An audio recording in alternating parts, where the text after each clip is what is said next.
Adatnya, demi Tuhan saya ateis.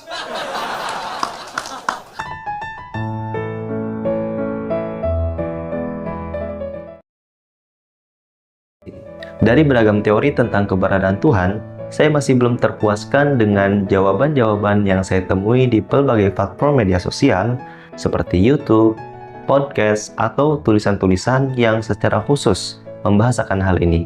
Juga dari klaim-klaim yang tersebar luas di masyarakat umum, dan saya seringkali menanyakan hal serupa kepada teman-teman yang berkecimpung di dalam dunia teologi atau ketuhanan, tapi tetap masih saja saya menemukan celah yang memungkinkan teori atau jawabannya itu rentan atau belum begitu meyakinkan. Kita ambil contoh misalnya yang sangat familiar, yang sering kita dengar, yaitu teori tentang kosmologi yang mengatakan kalau misalnya ingin membuktikan keberadaan Tuhan, mudah saja, lihat saja alam semesta. Alam semesta tidak mungkin ada secara tiba-tiba, karena sesuatu itu ada, mesti ada penciptanya. Maka dari itulah Tuhan itu pasti niscaya. Sekilas terdengar benar, namun jika ditilik lebih lanjut, justru premis yang ditawarkan akan sangat kontradiktif. Pasalnya, ketika dikatakan sesuatu yang ada itu mesti ada penciptanya, kemudian Tuhan yang dalam klaim dia bersifat ada, juga mestinya harus ada penciptanya. Nah, disinilah yang saya kira menjadi kelemahan dari teori ini. Kemudian kita lihat sejenak cuplikan video dari Dr. Zakir Naik ketika ditanya, siapa yang menciptakan Tuhan? That if Quran is the word of God, who is the creator of God? Very good question. If I ask you, brother, that your friend John, he gave birth to a child. Can you guess the child was girl or a boy? Your friend John gave birth to a child in the hospital. Can you guess was it a girl or a boy? Guess. No. Nah, dalam pandangan saya, Dr. Zakir Naik hanya menggunakan seni berdebat untuk mengelabui lawannya dan menjustifikasi kalau pertanyaannya itu tidak logis. Sama sekali tidak menjawab siapa yang menjadi pencipta Tuhan. Lalu, bagaimana kita bisa membuktikan keberadaan Tuhan? Mari kita mulai.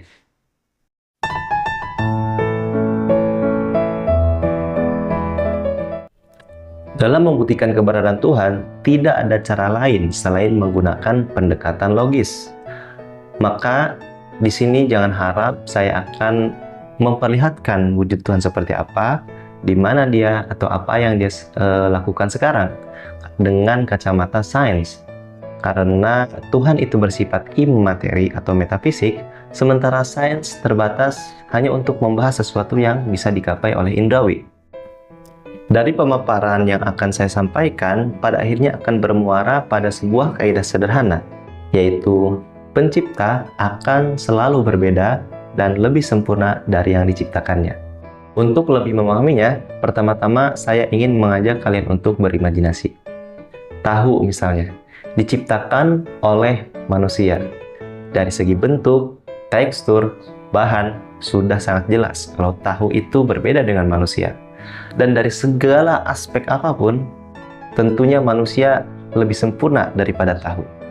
Lemari, kulkas, mobil, pesawat, lato-lato, atau apapun itu. Pernahkah kamu menjumpai ciptaan manusia yang sama, atau paling tidak nyaris sama, dari segi metabolismenya, dari sistem geraknya, atau sel-sel yang menyusunnya? Saya berani bertaruh, sampai kapanpun, kamu tidak akan pernah menjumpainya, karena pencipta itu selalu berbeda dan selalu lebih sempurna dari yang diciptakan.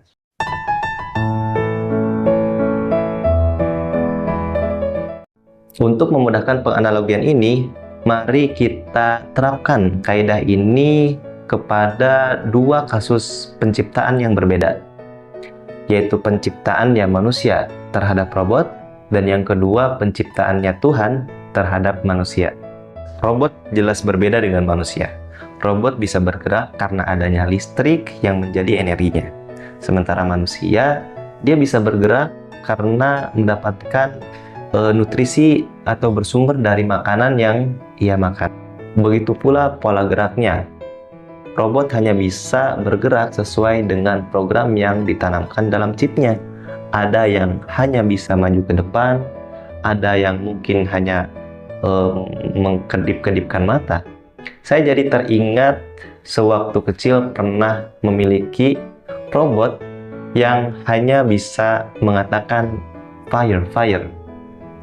Dan plot twistnya, ingatan inilah yang mengantarkan saya pada kesimpulan bahwa Tuhan itu pasti ada dan benar-benar ada.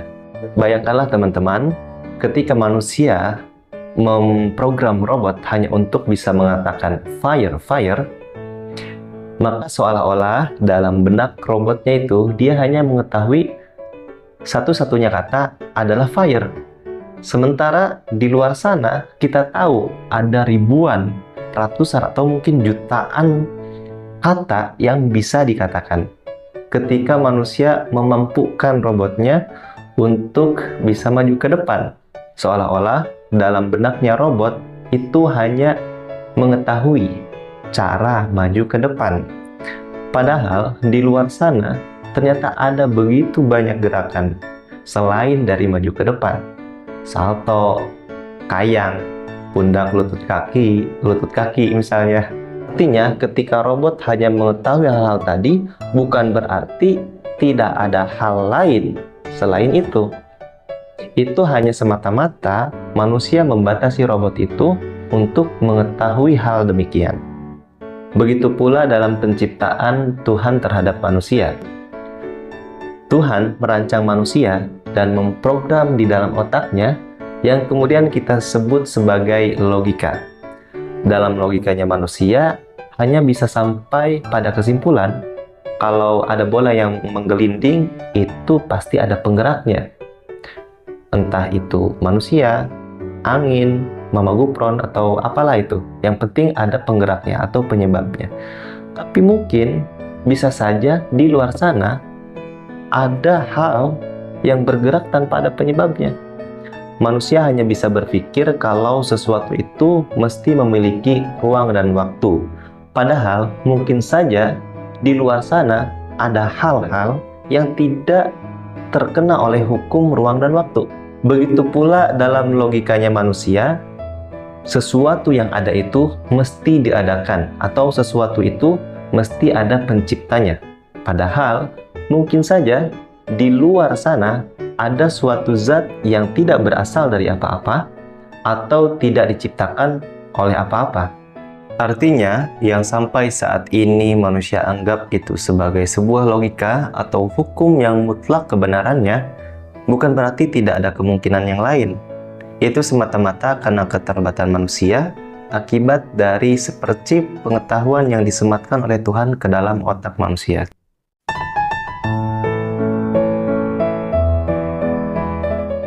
Kesimpulannya, klaim tentang kemustahilan adanya Tuhan yang tidak diciptakan menjadi bukan hanya mungkin, tapi justru niscaya, karena manusia dan alam semesta itu terkungkung oleh sebuah hukum yang mengatakan bahwa sesuatu itu ada, mesti ada pencipta. Sementara Tuhan terlepas dari logika itu semua, karena dari hierarki penciptaan, Tuhan satu tingkat lebih tinggi dari manusia. Dan ingat bahwa pencipta itu mesti berbeda dan lebih sempurna dari yang diciptakan.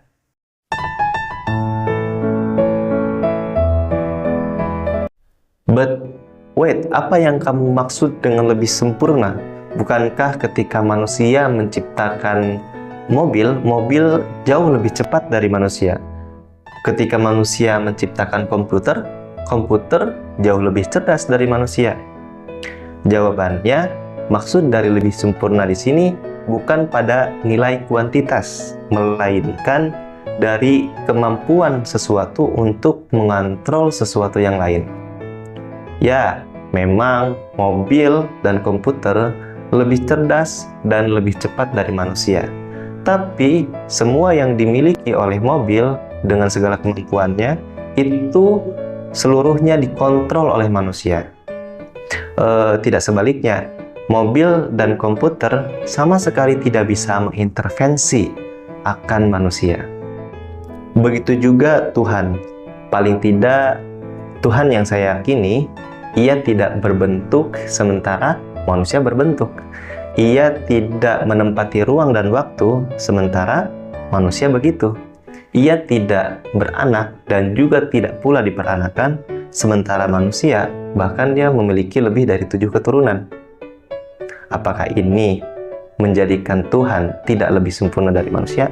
Tidak, karena hakikatnya lebih sempurna di sini adalah Tuhan mengontrol semua yang dimiliki oleh manusia, bahkan manusia itu sendiri.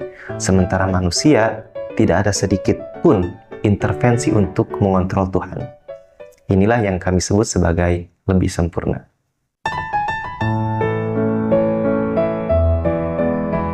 Lagi pula, kalau ingin dijelaskan lebih lanjut, daya ciptanya manusia dengan daya ciptanya Tuhan itu jauh berbeda. Pada hakikatnya, manusia itu hanya menemukan formulasi yang tepat dari sesuatu yang sudah ada sebelumnya. Seperti misalnya mobil. Mobil itu, ya kalau dilihat, hanya kumpulan dari bongkahan besi yang disatukan dengan komponen-komponen lainnya. Kemudian dengan formulasi yang tepat, ia bisa melaju dengan baik. Sementara Tuhan berbeda. Ia menciptakan sesuatu dari ketiadaan hingga sampai membentuk sebuah partikel yang kompleks, kemudian rumit, dan sangat teratur. Jelas beda level, bukan?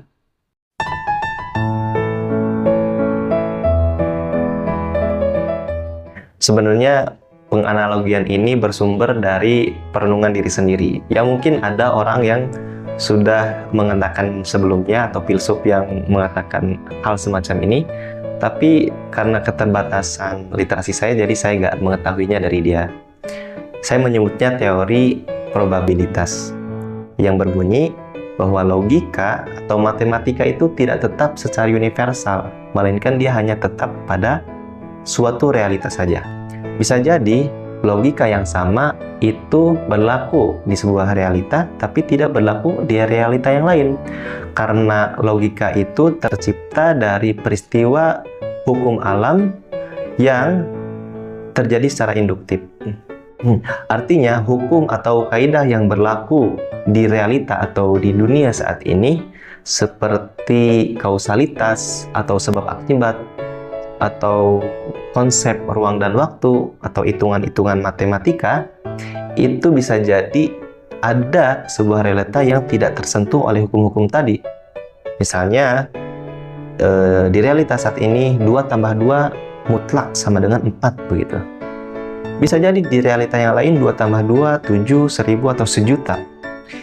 Ya, hal ini terjadi dalam pandangan saya karena indera kita itu terbiasa dengan fenomena yang demikian, sehingga seolah-olah tidak ada kemungkinan yang lain.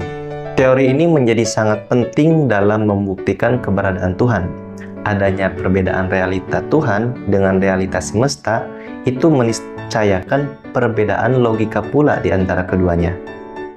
Jadi pertanyaan-pertanyaan tentang di mana Tuhan, bagaimana bentuk Tuhan, siapa yang menciptakan Tuhan, apakah Tuhan itu lelaki atau perempuan, itu tidak lagi menjadi relevan untuk ditanyakan. Termasuk juga hal-hal yang seringkali ditawarkan dalam sebuah agama. Misalnya konsep tentang surga dan neraka, malaikat dan iblis, atau tentang eskatologis, menjadi tidak akan terjawab dengan logika manusia.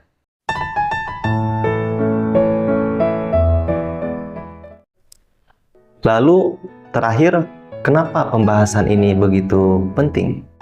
Dari semua makhluk yang ada di semesta ini, hanya manusia yang dikaruniai akal. Dan semenjak lahir, kita disuguhkan oleh misteri-misteri atau pertanyaan yang mesti dijawab.